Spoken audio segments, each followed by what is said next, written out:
नमस्कार, मी आपल्या सर्वांचं एस-एम-ए चॅनलवरती स्वागत करत आहे व आपण आपल्या चॅनलवर पहिल्यांदाच आला असाल तर आपल्या चॅनलला सबस्क्राईब करा ही विनंती। तर ग्लोबल लेवलवर भारताच्या दृष्टिकोनातून एक चांगली गोष्ट घडत आहे, चलत आहे।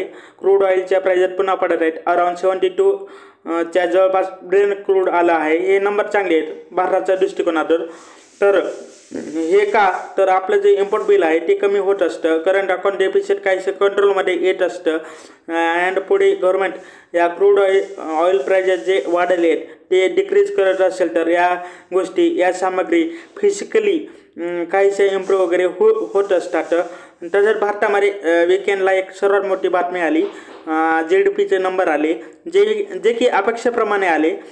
Q3मध्ये 6.2% GDP ग्रोथ झाली आहे अँड GVA ची ही 6.2% ग्रोथ झाली आहे।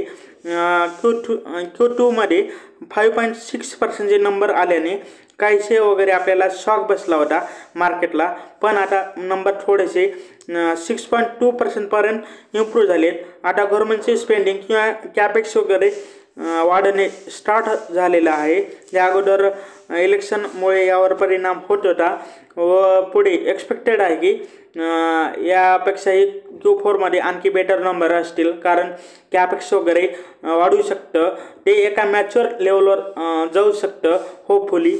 अँड काही वेडिंग सीझनही होतं, तर जर मार्केट महाकुंभकडूनही काही अपेक्षा करत होतं ते काहीच इम्पॅक्ट वगैरे आणू शकतात किंवा ते काही म्हणजे डिसिमल पॉईंटला वगैरे इम्पॅक्ट वगैरे त्यांचा पडला आहे। आपण पाहू शकतो तो या सर्व फॅक्टरमुळे थोडीशी एक्सपेक्टेड जी होती ती ओव्हरऑल म्हणजे आपली जी GDP ग्रोथ आहे FY25साठी ती वाढायला पाहिजे, जे की पूर्वी एक्सपेक्टेशन 6.4% होतं ते आता ओव्हरऑल FY25साठी 6.5% क्लोज वगैरे व्हायला पाहिजे।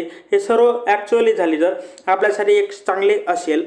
तर पुढील महिन्यात जर आता फॉरेन इन्स्टिट्यूशनल इन्व्हेस्टर्स अधिक पैसा वगैरे आउटफ्लो करत आहेत, जे की मार्केट फॉल होण्यासाठी एक मोठं रिझन आहे।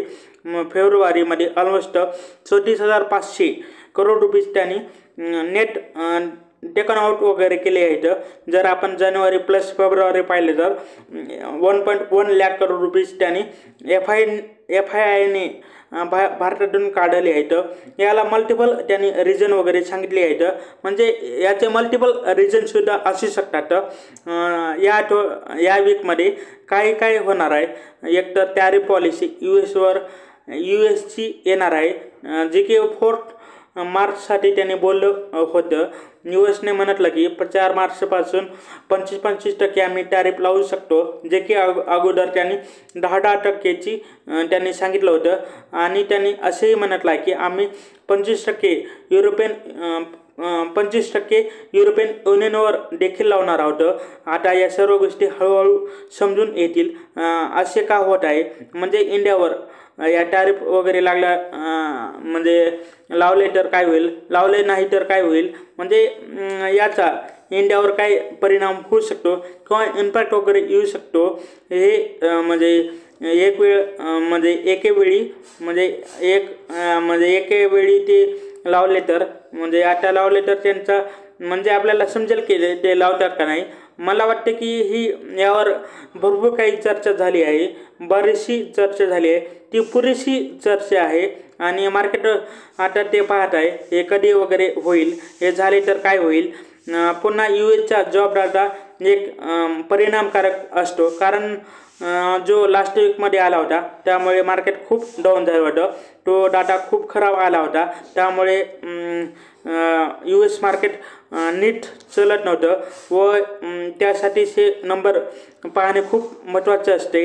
आणि पुन्हा PMI नंबर वगैरे येतील ग्लोबली सर्व जसे फर्स्ट वीक ऑफ मंथमध्ये येत असतो तेव्हा हे नंबर वगैरे येत असतात, त्यामुळे भरपूर काही आपल्याला वगैरे आयडिया येईल। म्हणजे उद्या परवा आपले सर्व नंबर वगैरे येतील, त्यामुळे आपल्याला परिणाम वगैरे समजू शकतो ओव्हरऑल इकॉनॉमीमधील वेगवेगळे अलग अलग अँगल थ्रू किंवा वेगवेगळ्या कंट्रीतून कसे वगैरे ग्रोथ वगैरे येत आहे. बेसिकली या सर्व गोष्टी मला वाटतं की या सर्व मार्केटसाठी या वीकमध्ये भरपूर महत्त्वाच्या असतील.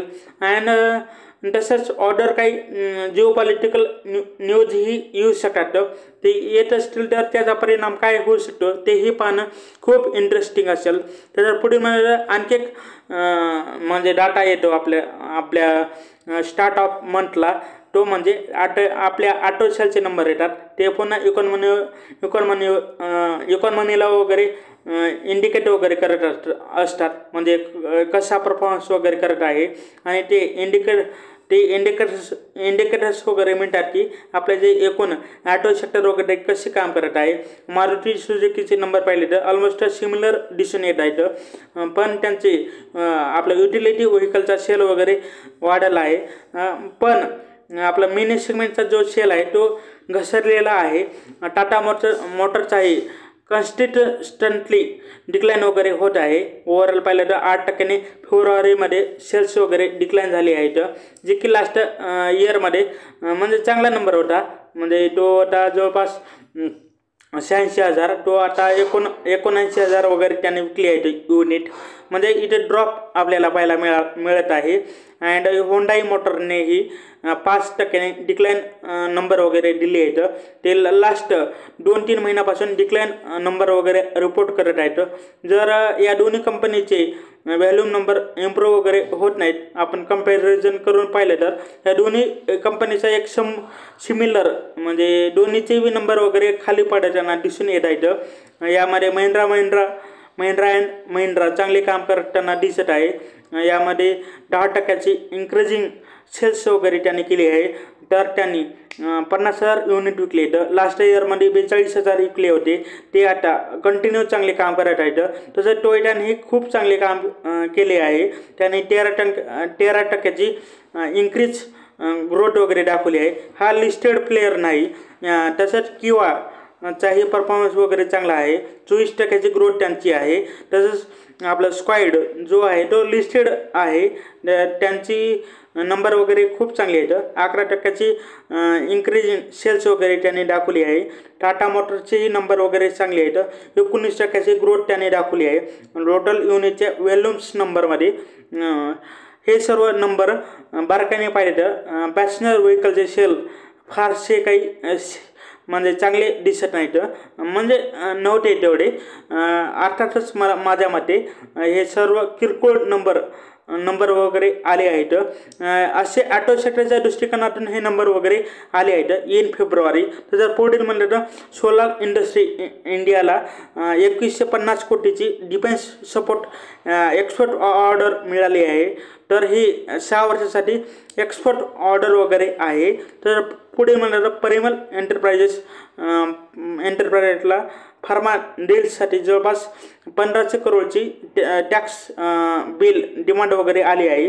आणि जे त्यांनी आपलं पिरामिल फार्मा बिझनेस जो आहे तो सेपरेट केला होता, तर त्यावरच त्यांनी म्हणजे टॅक्स डिपार्टमेंटने म्हणतलं आहे की जी तुम्ही डील वगैरे केली होती ही, तर त्यावरच तुम्हाला हे ऑलमोस्ट 1500 करोडची टॅक्स डिमांड म्हणजे GST फायलिंग नोटीस वगैरे आली आहे. तर पुढील म्हणजे एक इंटरेस्टिंग न्यूज मला दिसली. एक लास्ट म्हणजे एक फास्ट इंट्रोडक्शन वगैरे होत असेल तर म्हणजे एक इनिशियली एक नवीन सेक्टर जेव्हा डेव्हलप होत असताना तर तेव्हा किती फास्ट चेंजेस वगैरे होत असतात, किती फास्ट वगैरे नवीन लीडर वगैरे येत असतो, किती फास्ट कॉम्पिटिशनमुळे तो घसरत असतो, त्यात किती म्हणजे त्याच गतीने दुसरा लीडर वगैरे समोर येत असतो. तेही जास्त काळ टिकून राहत नाही. तेव्हा प्रत्येकजण म्हणतो की आपण ग्रोईंग सेक्टरमध्ये इन्व्हेस्ट केलं पाहिजे. जेव्हा की योग्य न स्टडी केल्याने तेव्हा रिस्कही वाढू शकते. ही संकल्पना प्रत्येक ठिकाणी बदलत असते. त्यामुळे मला वाटतं की ही इंटरेस्टिंग केस मला वाटली. तर आपल्याला माहीतच असेल एक हिरो इलेक्ट्रिक म्हणून एक कंपनी आहे, तर त्यांनी FY23मध्ये 1 लाख इलेक्ट्रिक टू व्हीलर विकल्या होत्या व ते पुढे FY24मध्ये फक्त 11,000 युनिट विकले होते. ते आता इन्शॉलन्समध्ये गेले, तर त्यांच्यावर 300 करोडचे डेप्ट आहे, ते बँक करप्सीकडे गेले आहेत. तर तेव्हा लोकांना हे सांगितलं पाहिजे की जेव्हा एखादी नवीन पर्सन वगैरे खूप जलद गतीने सुरू करतो किंवा खूप फास्ट इनिशियली कोणते जर न्यू सेक्टर वगैरे येत असतं ना, त्यामध्ये मार्केटमध्ये ते फास्ट ग्रोईंग आहे आणि ते खूप चांगले होईल असे वाटत असते. तेव्हा त्या सेक्टरवरती इन्व्हेस्ट करताना खूप सावधगिरी बाळगणे आवश्यक आहे, कारण येथे भरपूर काही प्लेयर येत असतात. लहानच प्लेयर असतात यामध्ये. कोणी नंबर 1, कोणी नंबर 2 असतो, तर कोणीतरी नंबर 3 असतो. बट यामध्ये पोझिशन खूप जलद गतीने बदलत असतात. तर आता हे पाहू शकतो, टाटा इलेक्ट्रिकचं उदाहरण आहे आपल्यासमोर. हिरो इलेक्ट्रिकचं. तर ते एक्झॅक्टली 2 वर्षापूर्वी नंबर 1चे होते. तर आता त्यांची परिस्थिती बदलली आहे. तर या सर्व गोष्टी इन्व्हेस्टरने काळजीपूर्वक समजून घेतल्या पाहिजे. स्पेशली जेव्हा जर व्हेरी हाय ग्रोथ सनरायझिंग सेक्टरमध्ये गुंतवणूक करत असाल तर. पण मॅच्युअर सेक्टरमध्ये भरपूर काही हिस्टरी पाहायला मिळते. तेथे भरपूर काही गोष्टी असतात किंवा एक डिसेंट ग्रोथ सेक्टर वगैरे असतं, म्हणजे 4-5 वर्ष झालेले असतात. त्यामुळे त्यामध्ये प्लेयरची स्ट्रॅटजी आपल्याला समजून येऊ लागते. बट आता एक नवीन सेक्टरमध्ये जर इन्व्हेस्ट करत असाल तर त्यामध्ये रिस्क समजून घेणे खूप गरजेचे किंवा आवश्यक आहे. तर असं एखाद्या मोठ्या कंपनीसोबत, म्हणजे हिरो हा नाव आहे, ह्या खूप मोठं नाव आहे आपल्या मार्केटमध्ये. तर हिरो नावाला बघून ज्यांनी इन्व्हेस्ट केलं असेल तर त्यांचं आपण पाहू शकतो आता म्हणजे काय होत असेल. तर शेवटी आपल्या व्हिडिओला लाईक आणि चॅनलला सबस्क्राईब करा. ही चुनती हा व्हिडिओ पाहिल्याबद्दल धन्यवाद. थँक्यू.